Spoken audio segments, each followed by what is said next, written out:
यह हरतालिका व्रत कथा शिव जी ने ही माँ पार्वती को सुनाई थी। शिव भगवान ने इस कथा में माँ पार्वती को उनका पिछला जन्म याद दिलाया था। शिव जी ने माँ पार्वती से कहा, हे गौरा, पिछले जन्म में तुमने मुझे पाने के लिए बहुत छोटी उम्र में कठोर तपस्या की थी। तुमने ना तो कुछ खाया और ना पिया, बस वायु ग्रहण की और सूखे पत्ते चबाए। जला देने वाली गर्मी हो या कपा देने वाली ठंड, तुम नहीं हटी। बारिश में भी तुमने जल नहीं पिया। तुम्हें इस हालत में देखकर तुम्हारे पिता दुखी थे। उनको दुखी देखकर नारद मुनि आए और वे श्री विष्णु की शादी का प्रस्ताव तुम्हारे लिए लाए और तुम्हारे पिता ने भी इसकी स्वीकृति दे दी। परंतु जब तुम्हें इस विवाह के बारे में पता चला तो तुम दुखी हो गई।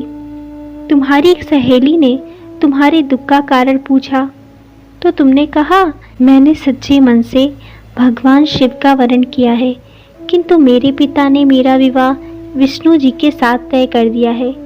मैं विचित्र धर्म संकट में हूँ। अब मेरे पास प्राण देने के अलावा कोई और उपाय नहीं बचा।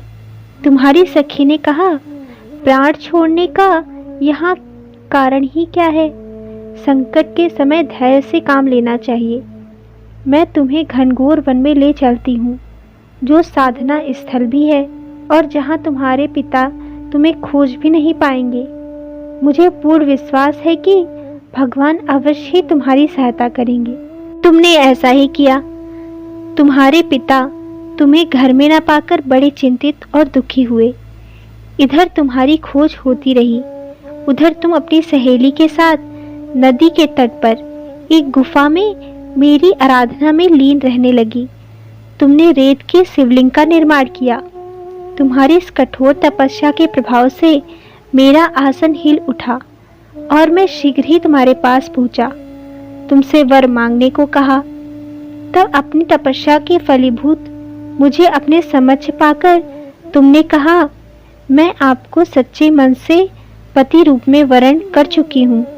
यदि आप सच में मेरी तपस्या से प्रसन्न होकर यहाँ पधारे हैं तो मुझे अपनी अर्धांगिनी के रूप में स्वीकार कीजिए। तब तथास्तु कहकर मैं कैलाश पर्वत पर लौट गया। उस समय गिरिराज अपने बंधु बांधवों के साथ तुम्हें खोजते हुए वहां पहुंचे। तुमने सारा वृतांत बताया और कहा, मैं घर तभी जाऊंगी अगर आप महादेव से मेरा विवाह करेंगे। तुम्हारे पिता मान गए और उन्होंने हमारा विवाह करवाया। हरतालिका व्रत का महत्व। इस व्रत का महत्व यह है कि शिव जी इस व्रत को पूर्ण निष्ठा से करने वाली प्रत्येक स्त्री को मन वांछित फल देते हैं। इस पूरे प्रकरण में माँ पार्वती की सखी ने उनका हरण किया था, इसीलिए इस व्रत का नाम हरतालिका व्रत है।